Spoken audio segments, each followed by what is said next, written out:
Vous êtes bien sur RCF Calvados Manche et nous écoutons désormais votre émission Soins et Spiritualité, une émission proposée par Marie Kerlot et Vincent Fouque du Parc.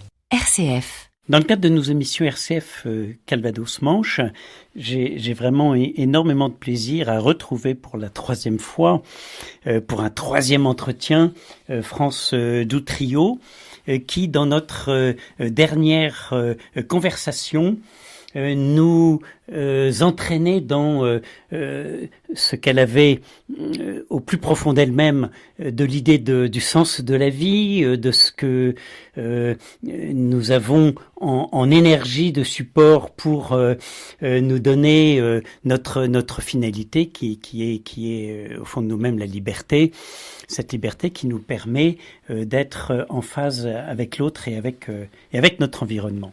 Alors France, bonjour. Bonjour Vincent. Voilà, nous allons rentrer aujourd'hui dans le sujet qui est le sujet de votre livre, apaiser les souvenirs douloureux.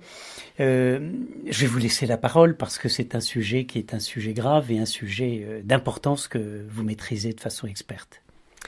Oui, merci, bonjour.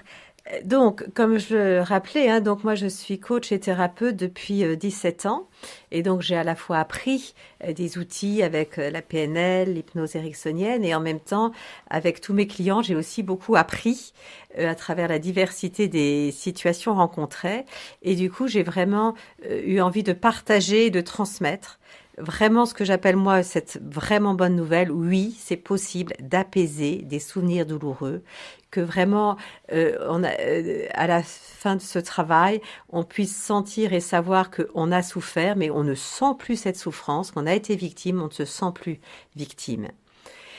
Alors, souvenirs douloureux, il s'agit aussi bien de ce que certains qualifieraient de traumatisme, qu'une situation qu'à un moment donné, la personne vraiment a mal vécue et où elle sent qu'en fait, dans le présent d'aujourd'hui, ça laisse des traces émotionnelles.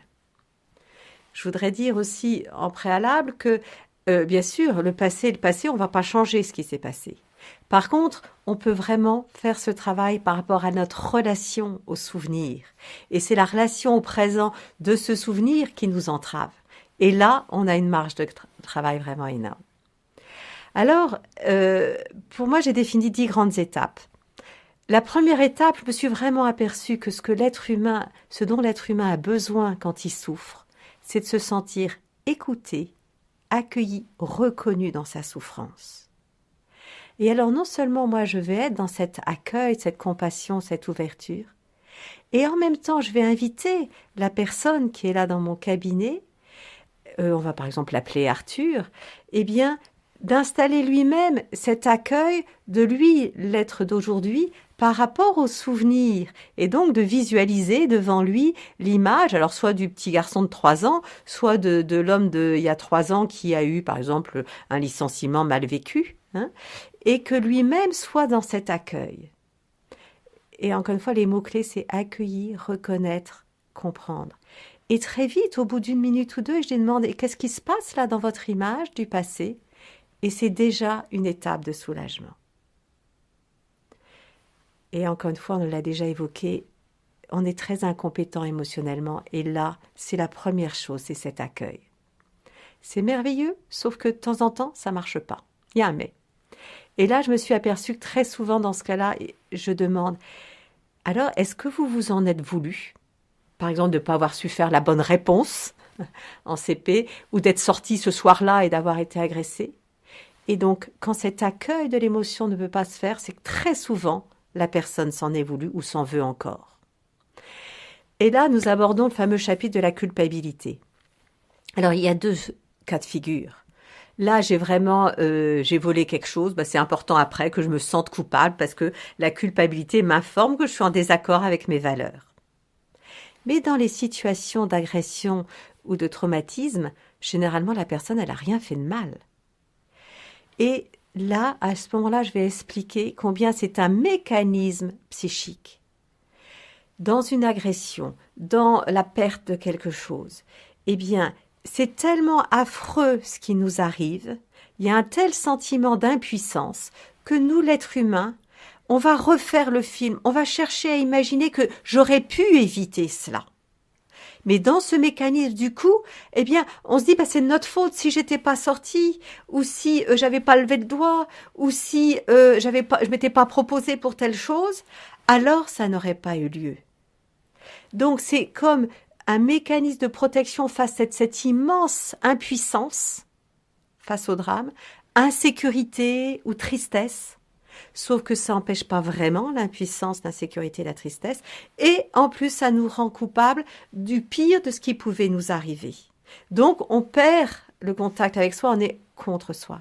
Et là, j'observe que d'expliquer ça à la personne, en fait, c'est quelque chose qu'elle comprend. Et du coup, qu'elle peut transmettre également dans l'image du passé. Et là, ça permet déjà vraiment un soulagement et réconcilier la personne d'aujourd'hui avec la personne du passé. Et c'est une étape déjà vraiment fondamentale. Alors, ensuite, dans la suite logique, la troisième étape, c'est le fait de reconnaître derrière ça les émotions. J'ai parlé de l'accueil, mais il y a aussi une diversité des émotions. Et que dans certaines situations, c'est assez simple. Mais quand c'est un peu complexe, eh bien, c'est important de pouvoir identifier chacune des émotions. Parce que derrière cela, ça va permettre cet accueil, encore plus précisément, et ça va permettre de passer à l'étape qui sera la suivante, qui est de reconnaître derrière ça les besoins. Reconnaître les besoins, une émotion, comme je l'avais évoqué la fois précédente, dans une émotion douloureuse, c'est que à ce moment-là, mon besoin n'a pas été rempli, n'a pas été satisfait. Et reconnaître ces besoins va permettre de sortir de l'emprise de cela. Donc, France, on va prendre une pause musicale. Si j'ai bien compris, on ne change pas le passé, mais on peut changer notre relation aux événements passés, à la condition de reconnaître ses émotions.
RCF. Nous reprenons notre émission Soins Spiritualité, RCF Calvados-Manche avec France Doutrillo. France qui avait dans ce premier temps commencé à aborder son thème qui est celui de savoir apaiser les souvenirs douloureux. Et on l'a bien compris, on ne change pas le passé, mais on peut changer notre relation aux événements passés, France. Absolument, et c'est ça qui est vraiment important que les gens puissent comprendre, que ça c'est vraiment possible. Et donc, nous étions dans l'identification des différentes émotions. J'observe vraiment que dans les situations qui sont restées douloureuses, eh bien, parfois, c'est parce que certaines des émotions ont été niées. Je pense à une cliente, moi ça va, c'était ma grande sœur qui se faisait disputer par son père. Sauf que elle, on a pu identifier qu'elle était terrorisée, qu'elle remettait en doute le fait qu'elle avait le droit d'être aimée si son papa faisait ça avec sa grande sœur, et que personne, à la fin, ne venait s'inquiéter de comment elle avait vécu cette scène où il y avait eu tellement de colère exprimée. Je pense aussi, d'autres fois, il y a un mélange entre les émotions du présent et les émotions, je pense à une cliente où, là, dans une relation avec sa fille, en fait, reviennent de ses émotions à elle, de sa propre enfance. Du coup, en fait, elle n'arrivait pas à gérer cela. Et donc, cet accueil et cette identification de chacune des émotions va donc permettre d'aborder la table suivante, qui est le fait de permettre à la personne de reconnaître que même si ses besoins n'ont pas été remplis et satisfaits dans le moment passé, ses besoins étaient légitimes. L'enfant qui ne s'est pas senti aimé tel qu'il en avait besoin, nous ne sommes pas en train de faire un procès des parents, eh bien, cet enfant aurait dû avoir le droit d'être aimé tel qu'il en avait besoin. La personne qui a été violentée, elle avait le droit d'être respectée. La personne qui n'a pas été écoutée, elle avait le droit d'être écoutée. Et là, cette reconnaissance de ses besoins et cette légitimation de ses besoins permet de sortir de l'emprise de cette situation. Parce que ce qui se passe dans ces situations douloureuses, où on a vraiment vécu si mal un événement, c'est que qu'est-ce qui se passe? L'être humain, moi j'observe ça, quand quelque chose ne va pas, on cherche quoi? On cherche à comprendre. Pourquoi on cherche à comprendre? Parce que si je comprends ce qui se passe, derrière ça, c'est que j'ai l'espoir que je vais pouvoir faire quelque chose pour que ça change. Et malheureusement, dans plein de situations, surtout dans l'enfance, en fait, on ne comprenait pas ce qui se passait.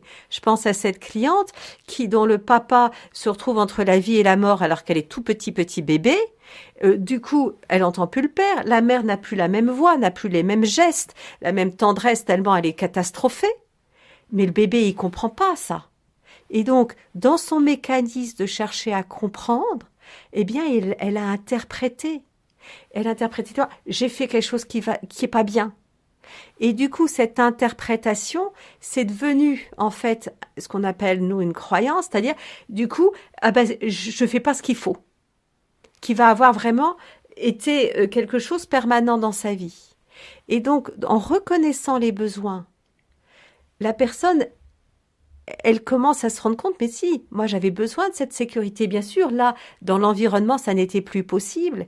Et donc, ça va permettre aussi, cette compréhension-là, d'apporter dans l'image du passé cette compréhension. Parce qu'encore une fois, tout ce qui se passe, moi je parle avec la personne et je l'invite à transmettre. La personne, elle est très actrice de son changement à ce moment-là. Ça n'est pas juste moi, par une baguette magique, qui opère. Et donc, c'est la personne d'aujourd'hui qui va transmettre dans l'image, là où elle voit le bébé, qu'il n'y était pour rien dans ce drame-là. Et ça aussi, c'est rassurant.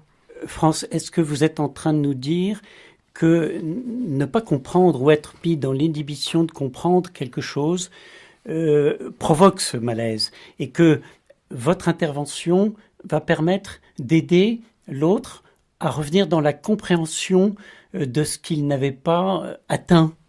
Absolument, c'est un petit peu comme si ces souvenirs douloureux sont quelque chose qui est figé, qui est arrêté, arrêt sur image. Et alors par contre, l'impact émotionnel reste là.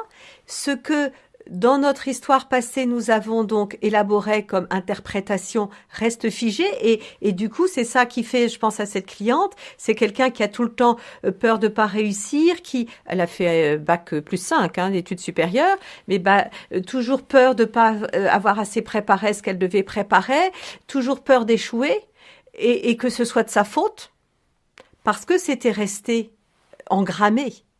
Et donc là, cette compréhension-là, moi j'appelle ça le détricotage de cette croyance. Et ce qui est important, c'est qu'on n'est pas non plus dans le jugement. C'est-à-dire que pour moi, c'est vraiment de l'intelligence humaine. Je dis souvent à la personne, mais combien on peut admirer, combien quand ça se passe vraiment très tôt dans l'enfance, combien l'enfant a déjà été dans cette capacité d'élaborer ces interprétations qui, encore une fois, ont permis, dans ces moments-là, de garder l'espoir que l'enfant ou même le bébé allait pouvoir faire quelque chose qui dépendait de lui pour que quand même ça aille mieux. Le seul ennui, c'est qu'encore une fois, c'est lié à une interprétation erronée au départ. Mais elle a été pertinente parce que c'est une force d'espoir. Simplement aujourd'hui, on peut dénouer cela. Et ça, c'est là aussi vraiment porteur de changement par rapport à la suite, au-delà même de cette expérience qu'on apaise. Ensuite, on va pouvoir, et là ça paraît peut-être étonnant, mais combler ces besoins qui n'ont pas été remplis. La personne, elle se sent toujours aujourd'hui en manque. Je pense à cette cliente qui avait le sentiment qu'elle porterait toute sa vie ce manque de s'être sentie aimée telle qu'elle en avait besoin. On a accueilli, on a pu reconnaître que ça n'était pas accessible dans l'environnement à ce moment-là. Et moi, je vais inviter la personne d'aujourd'hui, si donc ne pas s'être sentie aimée, du coup, elle ne s'est pas sentie aimable, au sens propre du terme, quelqu'un qui pouvait être aimé. Et je lui demande, et vous aujourd'hui, vous n'avez pas des moments où vous vous sentez aimable ? Et donc, je l'invite, elle, à le sentir dans le présent pour envoyer, vous savez, comme dans les jeux vidéo des enfants, là, les rayons laser, eh bien, envoyer cette énergie dans le passé. Et il y a vraiment cette possibilité, du coup, de combler ce manque qui avait eu lieu dans le passé. Vous êtes une nourricière du passé, en fait. Alors, je suis plutôt une accoucheuse parce que c'est la personne qui va apporter à elle-même. Et ça, je crois que c'est vraiment aussi très réparateur. Encore une fois, moi, je suis là dans toute cette qualité de présence dont on a parlé, cette empathie, d'en croire dans la personne. Mais ce que j'aime dans cette façon de faire, c'est qu'en même temps, la personne est actrice à chaque étape de son changement. Je lui transmets l'information, le message, je vérifie avec elle qu'on est en phase et c'est elle qui transmet. Et cette étape de combler les besoins peut se faire en plusieurs phases, parce que dans un premier temps, je pense à cette jeune fille qui avait, là c'était une expérience assez récente de harcèlement scolaire, et donc elle avait complètement perdu confiance en elle, et donc elle apporte une première fois la confiance, et là, au moins elle se permet de pouvoir aller voir le principal du collège en disant, mais ce qui se passe. Mais en fait, elle n'est pas encore complètement apaisée. Donc, elle renvoie à nouveau une seconde fois la confiance dans le film du passé. Et là, la jeune fille, dans son film, elle peut aller dire aux autres que c'est pas juste. Mais elle est encore qu'à 8 sur 10. Et donc, je l'invite à poursuivre. Et elle renvoie encore une fois la confiance dans le passé. Et là, elle est 10 sur 10. Et vous savez ce qui se passe ? C'est que là, dans le film, elle se voit laisser de côté ses filles, et puis aller jouer avec d'autres, c'est-à-dire vivre sa vie, ne plus subir en fait ce qu'elle a subi. Donc votre travail de mailloticienne, accoucheuse du futur, libère la présence à l'instant d'ici et maintenant pour le vivre totalement. Absolument, absolument. On va écouter une pause musicale et on se retrouve, France, pour le troisième temps de notre émission.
RCF. Nous reprenons notre troisième temps de l'émission Soins Spiritualité RCF Calvados-Manche avec France Doutrio. Nous sommes au cœur du sujet qui est celui de savoir comment apaiser au fond les souvenirs douloureux, France. Et lors de notre deuxième phase, nous avions bien compris qu'il était possible d'aider une personne en souffrance dans ses souvenirs à ce qu'elle puisse elle-même venir renourrir, redonner de l'énergie à ses souvenirs pour les transformer et à se retrouver dans l'ici et maintenant en pleine possession de ses moyens. Je suis passionnée de vous écouter. Continuez sur ce sujet-là. Merci. Alors donc, on était dans le fait de cette possibilité que la personne d'aujourd'hui peut s'envoyer dans son image du passé tout ce qui a manqué. Et j'aime bien aussi, au-delà de ce qui était spécifique, le besoin d'être respectée, elle n'a pas été, de se sentir aimée comme elle en avait besoin, c'est aussi d'inviter la personne d'aujourd'hui à envoyer plein d'amour, plein de douceur, plein de tendresse.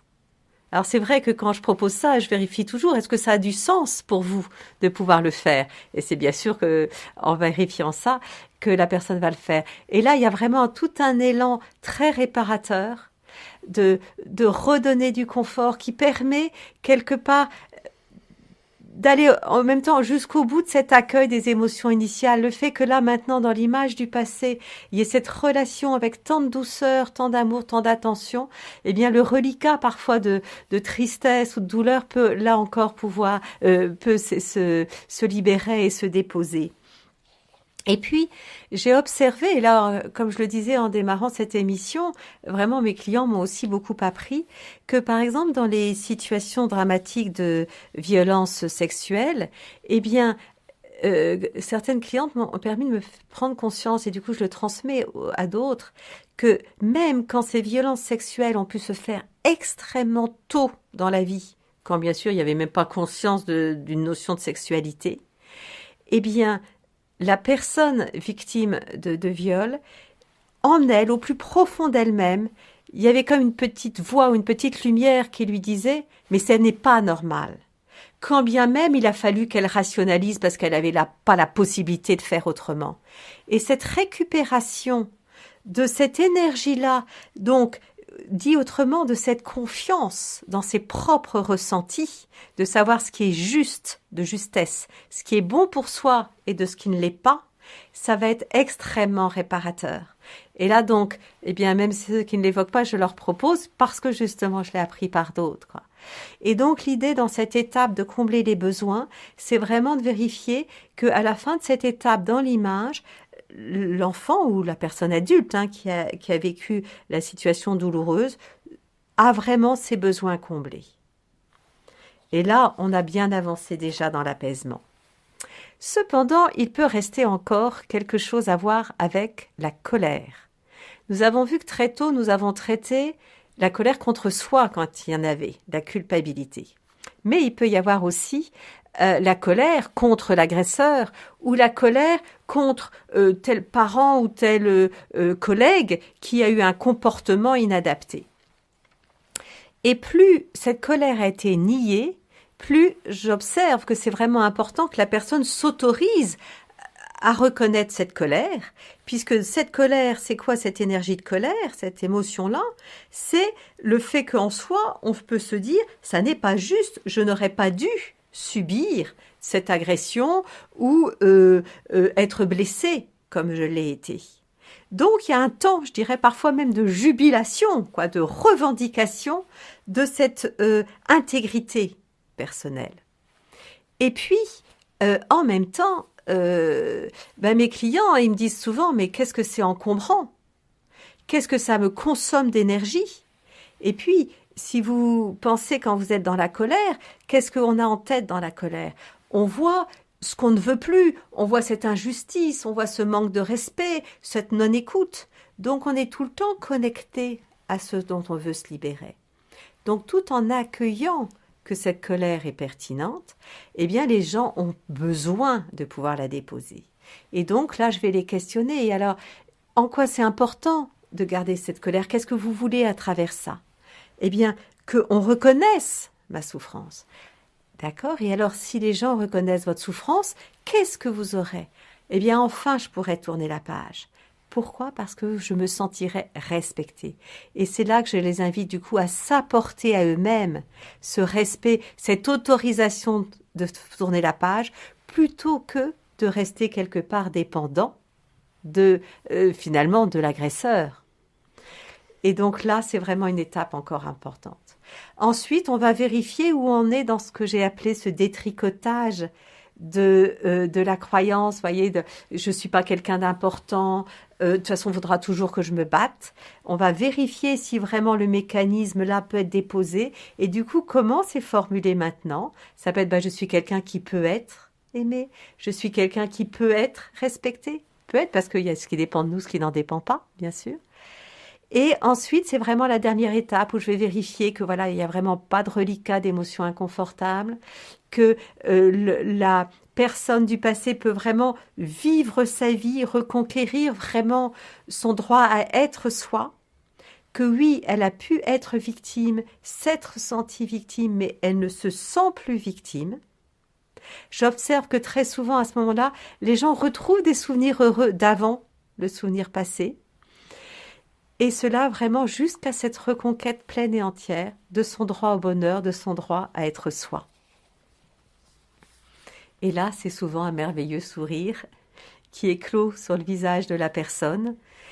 Et c'est aussi permettre du coup à prendre conscience que tout ce que ça change dans son présent, dans sa façon d'être en contact avec elle, avec les autres personnes, dans ses projets, dans l'énergie qu'elle ressent. Et souvent, cela lui a appris beaucoup de choses aussi. Et très souvent, par rapport à l'émission précédente sur la quête de sens, la personne, elle se sent d'autant mieux alignée dans ce qui est essentiel pour elle dans sa vie et par rapport au monde. Merci France, c'est un bonheur que celui de vous écouter. Quand je vous écoute, j'ai le sentiment ou le rappel, moi j'aimais beaucoup la montagne. Je n'y allais pas seul parce que la montagne elle est dangereuse et j'y allais accompagné par un guide. Et quand je vous écoute, j'ai l'impression que vous êtes un guide de haute montagne pour les ressources de chacun. Et ce qui me frappe, c'est ce que vous dites, c'est qu'en fait, chacun d'entre nous a des ressources extraordinaires au fond de lui-même. Vous êtes une accoucheuse de ces ressources, de la redécouverte des ressources personnelles. Et au fond, si j'ai bien compris, c'est vers la libération de la souffrance et du sentiment d'être victime, avec, à terme, la conviction qu'il est possible de récupérer le droit au bonheur. Absolument. Et c'est vraiment ça qui m'anime. Et je suis vraiment fascinée, moi, par l'intelligence humaine et la beauté humaine qui se révèle dans ces moments-là. Et c'est un grand bonheur que je reçois moi-même à ce moment-là aussi. Merci infiniment, France, pour ces moments précieux. Grâce à vous. À bientôt. Merci. Avec nos éditeurs RCF. Merci beaucoup, Vincent.